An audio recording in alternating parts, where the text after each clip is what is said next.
Hello po, magandang umaga. So today, andito tayo sa aming bahay. And ang gagawin namin ngayon dito is magki-clearing na po tayo ng area natin. Bali, puputulin na ho natin yung mga corn ho dito. Yung natapos na kasi kami mag-harvest ng corn, natapos na nila mama. So bali, yung na-harvest lang namin is tatlong sa kung susumahin lahat is nasa tatlong sako lang. Then yung ang pagkakalam ko is yung binigay kay mama is isang sako.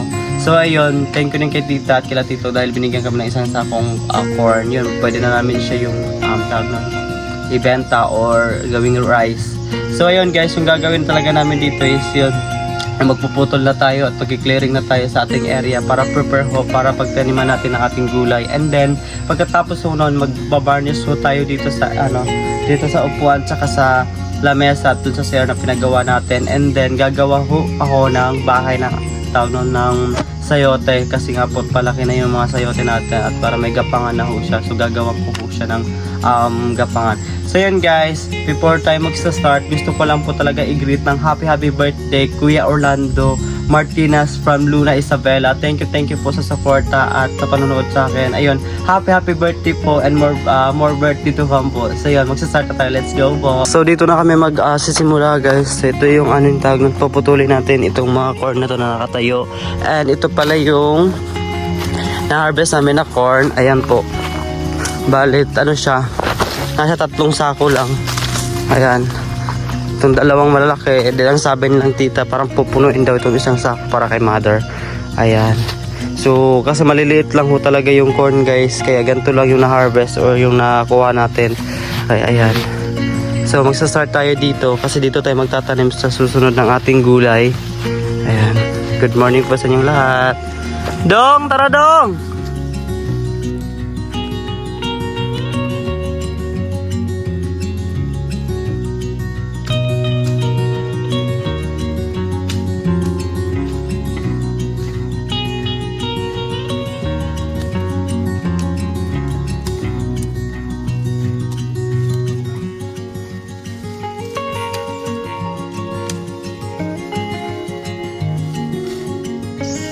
So yun guys, malaki-laki na rin talaga yung natapos namin. Kunti na lang papunta na kami dito sa taas.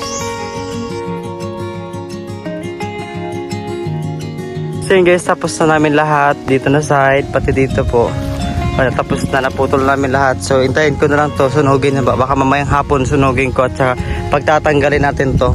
Kasi magpapaararaw tayo dito, dapat tanggal na yan siya lahat. Tapos yun, yung ulan din, iniintay din natin. Kasi pag buhos talaga ng ulan ito guys, magtatanim na tayo pag umulan na. Ayan.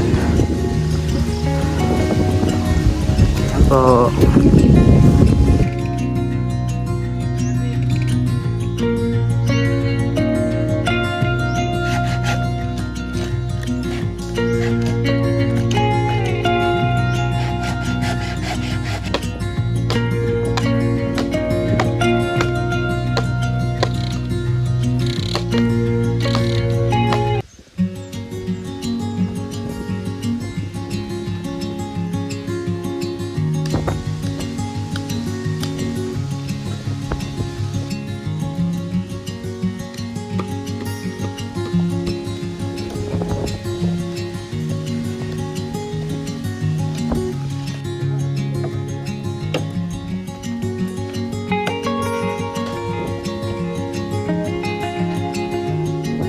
So yun guys, maglalagay na kami ng barniz dito.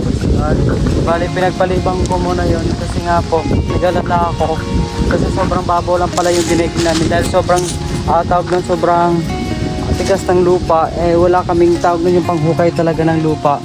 So yung ginawa ko is pagpalibang ko muna, maghahanap muna ako ng tawag ng kung sino yung may bara na mahiraman ko at para mag-degging ng lupa kasi nga ang hirap pag ganito. Kasi nga, baka kasi matumba lang pag ginawa ko siya.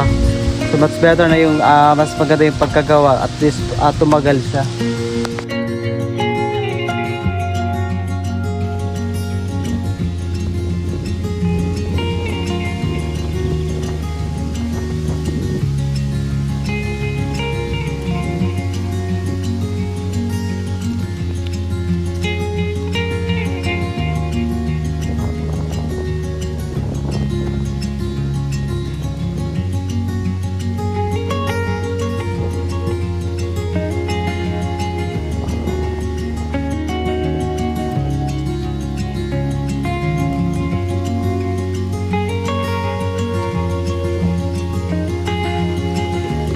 So yun guys, nalagyan ko na lahat.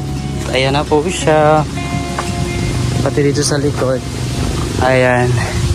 Nalagyan ko na siya ng varnish. Malilipat na ako dun sa kabila. Doon naman tayo sa may mesa at saka sa may upuan. Ayan po. So bali dito lang kami ni Ana. Dalawa lang kami ni Ana gagawa. Meron na ako ha. Isa lang ha. Isa lang kaagihan ha. Ha? Teka.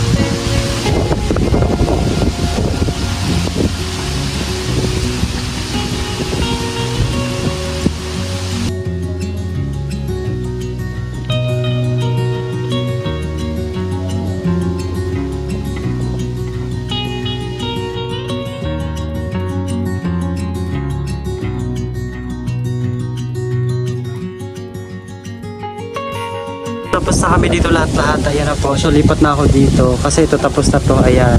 Sobrang ganda na tingnan guys. Ayan po.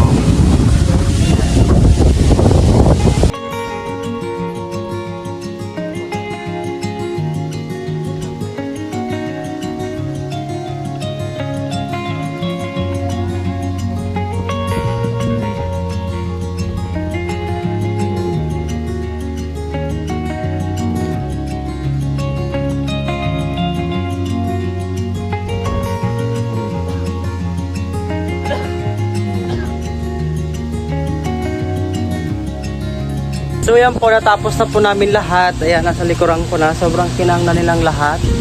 Ayan. So ngayon, pauwi na muna ako ron kila mama dahil pupuntahan ko si mama dahil nag-harvest po sila again ng corn doon sa, doon sa area ng stepfather ko. And pupuntahan ko sila doon. And yung tawag dito yung tinarbaho ko kanina na yung gapangan ng ating gulay, hindi ko pa siya tinuloy. Dahil ho, yung pagdeging nga talaga ng lupa yung problema ko ngayon kasi nga po sobrang tigas ng lupa. Pero maghahanap muna ako mamayang hapon ng yung panghukay ng lupa para malibing talaga sa lalim yung kabayan para hindi siya masira. So, yung guys, galing na ako dun sa bahay. So pupunta na kami dun kala mama at pupuntahan ko muna siya kasi nag-harvest siya dun. And titingnan natin kung matutulong natin dun sa kanya. Nagdala lang din ako ng kanin tsaka tubig dyan. Kasama ko sila Katrina, si Buloy at saka si Ana. So yun guys, nandito na kami sa area ng stepfather ko. Pero ang mother is wala dito. Bali ito yung hideout nila mama at saka ng stepfather ko. And then nandun sila mama sa kabila. Hindi ko lang alam kung makikita ko sila dito. Ayan. Doon sila banda nag-harvest ng corn. Ayan, nakikita nyo ba yung corn na yan? So andyan ang mother. Ayun yung stepfather ko. Ma! Ayan sila. Yung stepfather ko, yung sa baba naman si mama. Yan yung hinarvest nila. Layo po na oy. Kalayo bay. Magluto ko. Ma! Magluto ko. Itlog pa. Wala kay kaldero. Gila, nakay plato dire. Nakay plato. Gila, mangitar ako dire.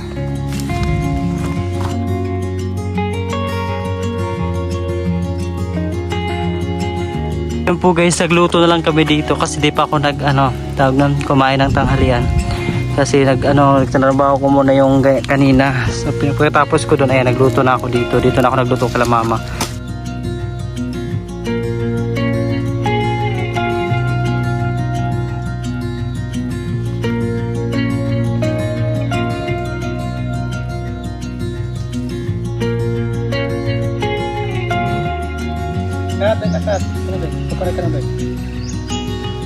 Kain po. Kulang kasi kami sa plato. Kaya ang ginawa ko, ilang ko na lang ang kanin. Kung kanon niya? Ha? Paano? Paano ko sila oh?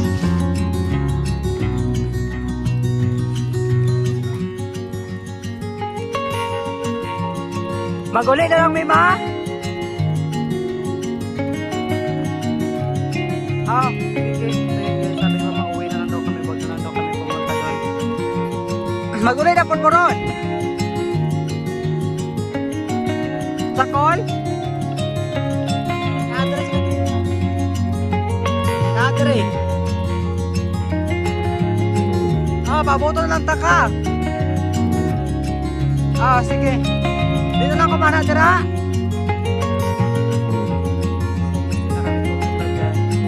Kasi patapos na rin naman daw sila. Magpakapon akong tubig? Ha? Sa balay? Sige. Ganda rin dito guys. Ha? Wala na daw. Yan, papunta na tayo dun. Pauwi na tayo. Ma, maguli na mi ma. Bye-bye. Kat, uli na lang daw ta Kat. Hindi na tamato dito la mama Kat. B. Hindi na tamato la mama. Yatid ka ni Boday. Yan ta kayo dito kayo. Lisod ang dala no. Ha? Tara na, ta. Dali na. Una na dito. Ito. Kaya magbuli na lang ta. Magkabo na lang si Boday sa balay. Pumunta kami dito kay mama guys para tulungan sana siya. Sabi niya wag na daw kasi patapos na rin naman sila. Unti na lang daw. Mauna na lang daw kami sa bahay para magigib ng tubig. So ayan, pauwi na ho kami. Let's go na, mangulit na ta.